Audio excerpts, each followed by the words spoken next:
Bienvenue dans ce petit passe à pas qui va vous expliquer comment faire un petit portrait pour photo d'identité et documents officiels à partir d'une séance photo faite avec votre bébé chez vous, bien tranquillement. Alors, on a récupéré quelques images de notre sélection, des images qu'on va devoir éliminer pour des raisons suivantes. Par exemple, celle-ci, bébé ne me regarde pas.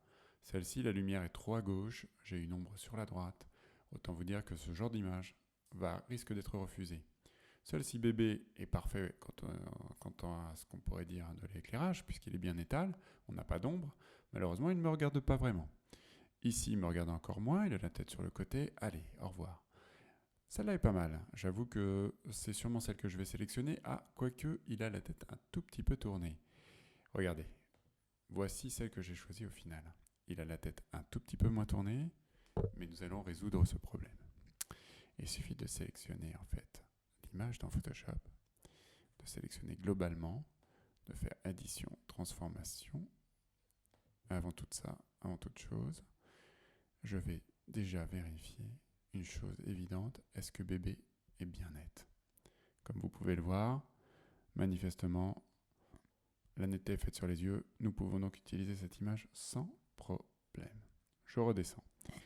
Comme quoi, vous voyez qu'il est intéressant d'avoir pas mal d'espace autour de l'enfant, puisque l'image va être quand même pas mal triturée et retouchée. Et comme la résolution des appareils est suffisante, pour faire plus de 15 fois une petite photo d'identité, et ben écoutez, on peut se donner à cœur joie. Donc je voulais faire une rotation de manière à ce que les yeux soient bien à l'horizontale. Je viens placer un repère bleu au milieu, et je fais édition, transformation, rotation, c'est là, rotation, torsion, déformation, rotation, voilà, j'ai du mal à le trouver. Et je viens placer exactement mon enfant là où il doit être. Parfait. Je valide. Je peux désélectionner tout ça. Je peux, en appuyant sur pomme R, enlever les règles et en appuyant sur pomme H, enlever mon repère. Et nous allons procéder à un petit recadrage préalable. De toutes les manières, ça n'est pas la peine de trop se prendre le chou là-dessus, puisque vous allez voir, le recadrage va être beaucoup plus serré. Je valide. On a une image qui est parfaite, sauf que il nous manque toute cette zone de blanc là qui devrait être dans une couleur gris clair et surtout qui présente des plis de drap. Alors, pour résoudre ce problème, je vais procéder à une sélection. Je vais déjà utiliser ma baguette magique, la sélectionner sur une tolérance de 34 et venir cliquer dans le blanc, puis me rapprochant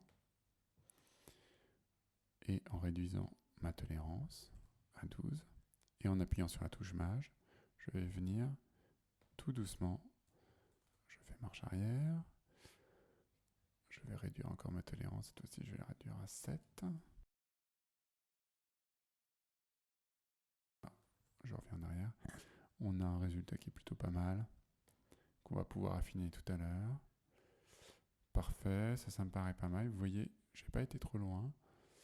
Dans les cheveux, je ne fais rien, j'appuie sur le bouton améliorer le contour, car on dispose ici d'un outil qui va nous permettre de retravailler tout ça. Alors vous voyez, je passe avec mon pinceau sur les cheveux de bébé.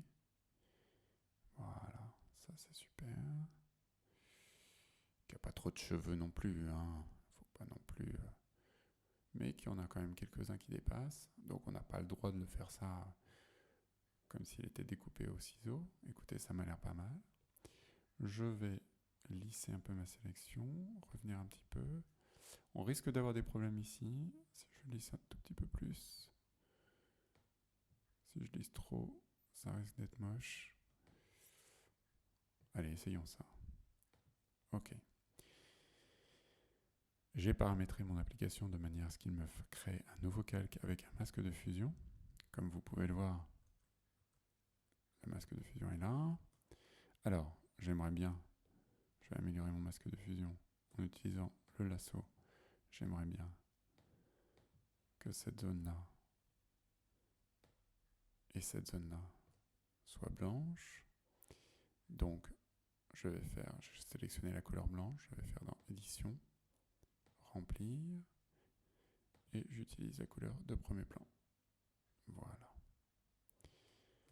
Ce qui fait que revient en dessous l'image originale, puisque je vous rappelle qu'en dessous, on avait, si je la raffiche, mon bébé avec mes bords noirs qui étaient apparus après la rotation. C'est parfait. Nous allons modifier notre calque de manière à avoir cette fois-ci un fond gris. Je sélectionne un gris dans mon sélectionneur de couleurs.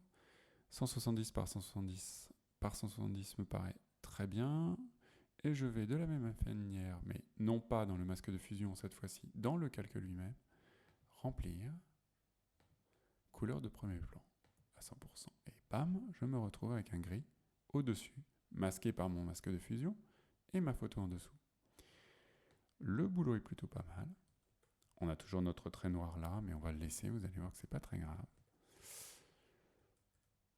Et je viens vérifier en agrandissant que ma sélection était plutôt pas mal. Regardez, bébé plutôt bien.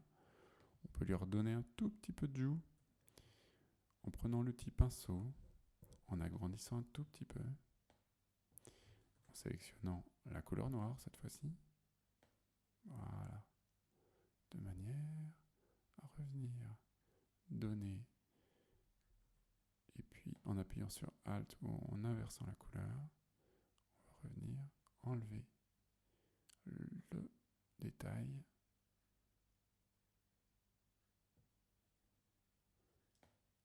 C'est pas mal. Et regardez dans les cheveux. Voilà, ça fait un travail extraordinaire.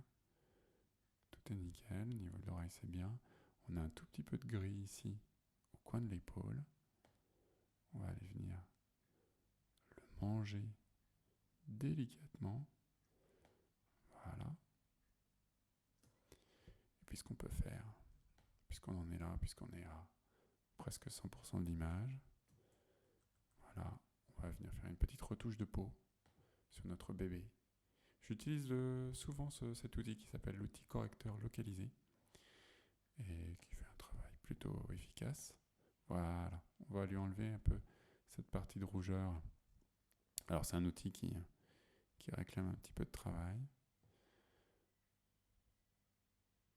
de la part de l'ordinateur. Et on s'aperçoit qu'il nous crée aussi des zones jaunes. Je vais revenir un tout petit peu là. Je vais utiliser une autre méthode. Voilà. Je vais venir sélectionner cette zone qui est un tout petit peu rouge sur mon calque et je vais la flouter légèrement. Je vais faire un calque par copier, filtre, flou gaussien. Voilà, que je vais pousser un tout petit peu plus. Ça c'est pas mal, très bien. Je descends un tout petit peu l'opacité maintenant de mon calque. Et on va s'arrêter là. J'aurais pu mettre un peu de bruit, mais c'est pas vraiment utile. Voilà, je reviens dans mon outil de correcteur localisé pour enlever quelques boutons qui sont là, Bon, on va s'arrêter ici parce que ce genre de retouche sur une image qui fait 3 par 4 sera totalement invisible. Donc ce n'est pas la peine de s'escagasser, comme on dit. Je vais écraser tous mes calques en aplatissant l'image. Je vais utiliser l'outil tampon et venir finaliser. Là, j'avais un tout petit bord de gris qui était là. Voilà. Parfait. Mon image est pas mal.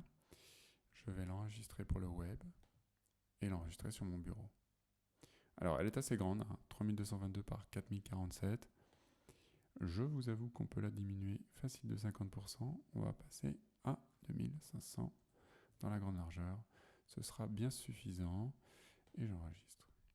Je suis en qualité maximale parce que vous allez voir, on va utiliser les services d'un site internet. On va l'appeler bébé, ID. Voilà, on est sur le bureau, parfait. J'enregistre. Clac. Parce que une fois qu'on a fait ça, ce qu'il nous faut, regardez, ce serait pouvoir redimensionner notre image pour qu'elle rentre à peu près dans une dimension qui est la suivante. 3,5 de largeur, 4,5 de hauteur. On peut faire le calcul dans Photoshop et se créer un petit gabarit. Mais il y a un site, et je vous y emmène, qui s'appelle idphotoland.com, qui fait ça très simplement, gratuitement. Leur business model, c'est de vous filer un petit peu de pub en dessous de l'application. Et application qui fonctionne ainsi. On clique sur le bouton ici pour charger la photo. On va choisir notre bbid.jpg et on l'ouvre. On prie pour que les dieux de l'Internet soient assez rapides.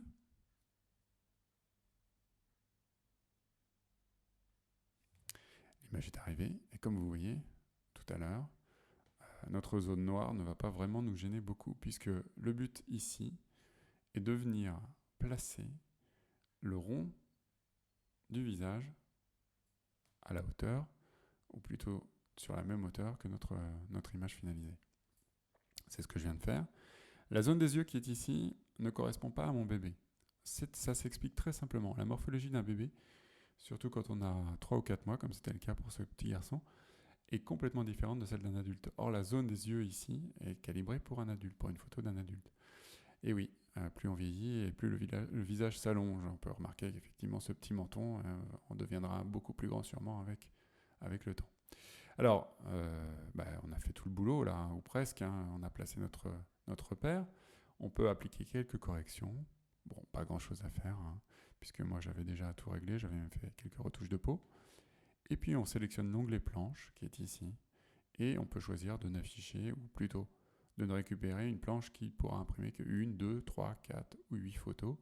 Moi, je me dis, tant qu'à faire, tant qu'à payer une impression chez un photographe, puisque ça va être mon conseil final, tant qu'à faire ça, je choisis d'en imprimer 8. J'imprime 2 photos pour mon passeport, et puis les autres, je pourrais les donner aux grands-parents. Il me reste à cliquer sur ce bouton qui va me permettre d'enregistrer l'image. Bébé ID x8, très bien, ça me paraît bien comme nom. Là, il me propose de remplacer. Très bien, je le remplace, on y va. J'avais déjà effectué ce truc-là. Et maintenant, je vais venir l'ouvrir. Je vais faire fichier ouvrir dans Photoshop. Et m'apercevoir que j'ai une belle planche prête à être imprimée. Alors, un petit détail. Dans la taille de l'image, on peut vérifier que si on se place aux 300 pixels exigeables par une impression photo, on a une planche qui est finalement avec trop d'informations, parce qu'elle fait 24 par 16 cm. Mais à la limite, ne touchez même pas à ça, puisque ma recommandation est de ne pas faire ça sur votre imprimante. Ma recommandation est d'aller faire ça chez un photographe ou sur une borne de photos qui se trouve par exemple dans un centre commercial, puisque pour une photo d'identité, ce qui va être très important à la personne qui va vous recevoir à la mairie par exemple, c'est de voir que derrière, il y a le mot Fujifilm ou le mot Kodak qui va rassurer la personne quant au fait que vous avez bien fait les photos, vous les avez bien fait faire chez un professionnel.